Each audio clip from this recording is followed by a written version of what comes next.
అవును.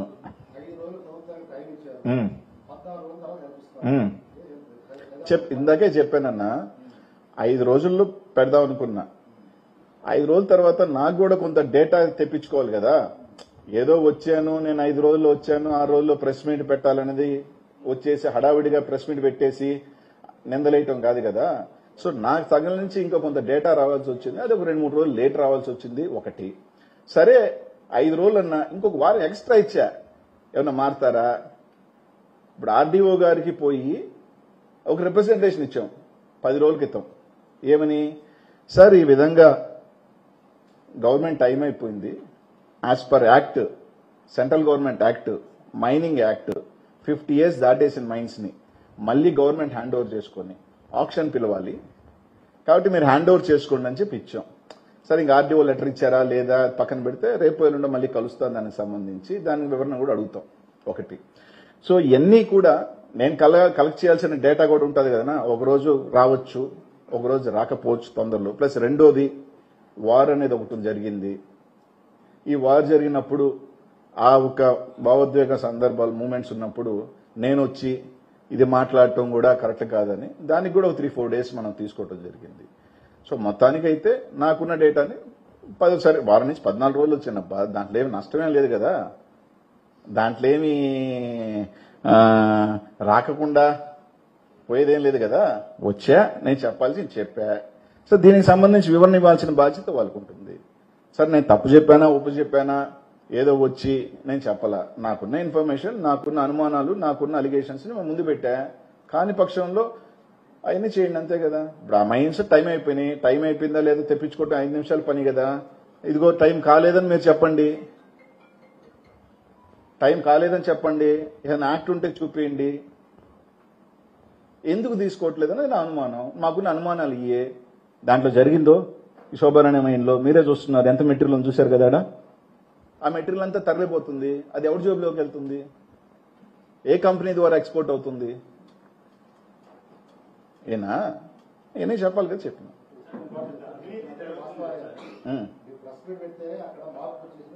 నేను మార్పు వచ్చింది చెప్పలా. అక్కడ వరకు వెళ్ళారు. ఒక 5 మంది 6 మందిని మాత్రం పిలిపించుకొని కొంత చలనం వచ్చిన, పూర్తిగా ఏం రాలా, కొంత అంతే.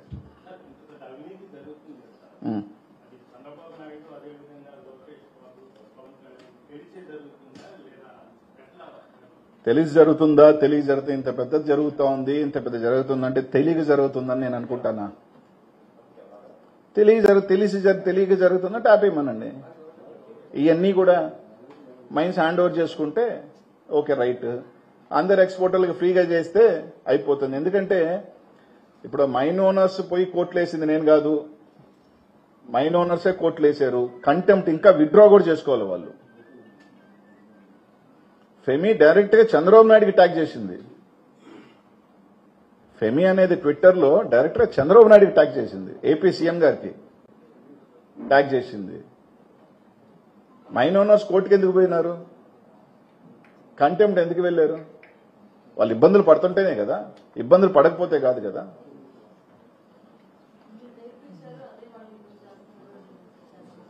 రైట్. ఇంతమంది ఎక్స్పోర్టర్స్ మా హ్యాండ్లో ఆపారా? ఒకరే చేశారా? ఇంతమంది ఎక్స్పోర్టర్స్ లాస్ట్ గవర్నమెంట్ లో జరిగిన మాట వాస్తవమే కదా. ఈ రోజు పోయిన గవర్నమెంట్ ఒకరు చేశారా? పోయిన మైన్స్ లో ఇన్ని మైన్స్ క్లోజ్ చేశారా? పోయిన గవర్నమెంట్ లో మైన్స్ క్లోజ్ చేశారా? పోయిన మైన్స్ లో క్లోజ్ చేశారా? ఒకే ఒక ఎక్స్పోర్టర్ చేశాడా? సైదాపురం కలకల్లాడుతునిందబ్బా. చేస్తే అందరినీ చేసుకునిండబ్బా. మొన్న చెప్పా, తప్ప ఒప్ప నాకు తెలియదు. మట్టి ఎత్తుకెళ్తున్నారు, ఇసుక ఎత్తుకెళ్తున్నారు, అన్ని ఎత్తుకెళ్తున్నాడు. ఒక రైతు రాయి ఎత్తుకుంటే తప్ప, ఓ పేదవాడు మాత్రం వాడు పొలంలో రాయి ఎత్తుకుంటే అతనికి పర్మిషన్లు ఉన్నాయా లేదో కొంత తెలియదు. రాయి ఎత్తుకుంటే వాడు తప్పుడా? ఇసుక ఎత్తుకెళ్ళుకుంటే తప్పులే, గ్రావెలు ఎత్తుకుంటే తప్పులే. ఇట్లాంటి పెద్ద మనుషులు ఇట్లాంటి మైండ్లో జొరబడి తీసుకుంటే తప్పులే. ఒక రైతు తీసుకుంటే మాత్రం తప్పు. యాజ్ ఎన్ ఎమ్మెల్యేనో ఎక్స్ మినిస్టర్ గానో యాజ్ ఎన్ ఎక్స్ ఎమ్మెల్యేనో మినిస్టర్ చెప్పకూడదు. కానీ నేను చెప్పేది ఇట్లాంటి జరుగుతున్న తప్పే ఉంది. పాపం చేసుకుంటే అందరినీ చేసుకునేయండి అబ్బా, అందరినీ బతకనియండి, ఇంకా ఎక్కువ మంది బతకనియండి. తప్పో ఒప్పో పేదవాడు అందరూ బతుకుతారు. అంతేగాని మేము ఒక్కరమే, single men, single company, single దూపిడీ, అది తప్పు.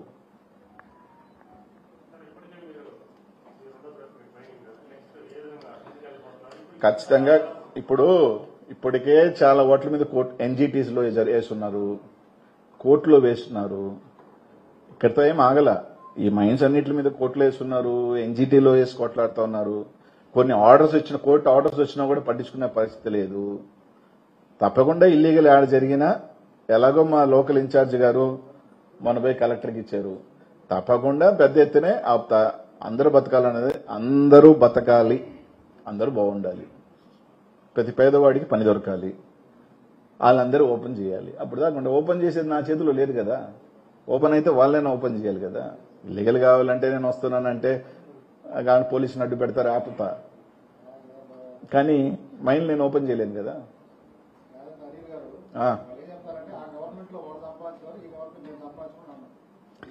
ఇప్పుడు ఆ గవర్నమెంట్ లో ఈ గవర్నమెంట్ లో కదబ్బా, ఇందాకే చెప్పా. అవునబ్బా, ఆ గవర్నమెంట్ లో వాళ్ళు సంపాదించుకున్నారు, వీళ్ళు సంపాదించుకున్నారు అంటున్నారే. ఏంది వాళ్ళు సంపాదించుకున్నారు, వీళ్ళు సంపాదించుకున్నారు? ఇదే మైన్ ఓనర్లే ఉన్నారు. ఇప్పుడు వేరే మైన్ ఓనర్లు ఉన్నారా అని అడుగుతున్నా. లేరు కదా. అదే మైన్ ఓనర్లు వాళ్ళు స్వేచ్ఛ లేకుండా మాకే ఇవ్వాలని ఏమన్నా మైన్ ఓనర్లు గత గవర్నమెంట్ లో మాట్లాడారా అని అడగండి. మీరు పోయి ఒక్క మైన్ ఓనర్నైనా మాట్లాడండి. ఎక్స్పోర్టర్లు ఎవరు ఉండకూడదు, ఒకే ఎక్స్పోర్టర్ ఉండాలని ఏమన్నా పోయినసారి ఒక కంపెనీ పెట్టుకున్నారా? లేదే. ఎవరి పార్టీ వాళ్ళు చేసుకున్నారు, ఎవరు స్వేచ్ఛగా చేసుకున్నారు, అందరూ చేసుకున్నారు. దీంట్లో ఎవరైనా ఆ రోజు ఎవరైనా చేసుకున్న వాళ్ళు ఇది వైసీపీ, ఇది తెలుగుదేశం పార్టీ, ఇది వైసీపీ పార్టీ కాబట్టి, తెలుగుదేశం పార్టీ కాబట్టి మీ మైన్ ఓపెన్ చేసుకోని చెప్పారా? హైయెస్ట్ ఎక్స్పోర్టర్ ఎవరు ఆ గవర్నమెంట్ లో, ఈ గవర్నమెంట్ లో? ఆయన ఏ పార్టీ? తెలుగుదేశం పార్టీ కాదా? మీరు టాప్ 10 ఎక్స్పోర్టర్స్ లాస్ట్ గవర్నమెంట్ లో తీసుకోండి, వాళ్ళు ఏ పార్టీయో చూడండి. వాళ్ళు తెలుగుదేశం పార్టీయా కాదా కనుక్కోండి. మీరు చెప్తున్న కృష్ణరాజు గారు కానీ, గిరీర్ కానీ, ఇట్లాంటి వాళ్ళందరూ ఇప్పుడు చేస్తున్నారు, అప్పుడు చేసుకున్న వాళ్ళందరూ ఏ పార్టీ? వాళ్ళందరూ తెలుగుదేశం పార్టీ. అందరూ చేసుకున్నారుగా. ఎవరు చేసుకోలేదు? ఎవరి మీద ఆంక్షలు ఉన్నాయా? ఎవరి మీద ఆంక్షలు లేవే. ఏ మైన్ ఓనర్లైనా మాకు మెటీరియల్ ఇవ్వాలా, మా కంపెనీ ద్వారా పోయిన ఏ మైన్ ఓనర్ కన్నా హుకుం జారీ అయిందా? ఇంతమంది ఎక్స్పోర్టర్లు బ్లాక్ అయ్యారా? ఇన్ని మైన్లు క్లోజ్ చేస్తున్నారా?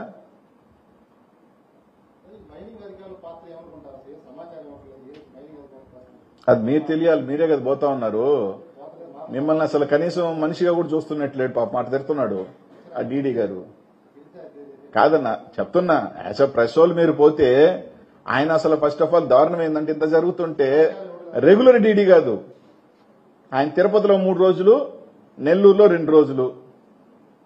ఒక మహిళ పోయి రిప్రజెంటేషన్ ఇస్తే పోయి ధర్నా చేసుకోమని చెప్పాడు ఆయన.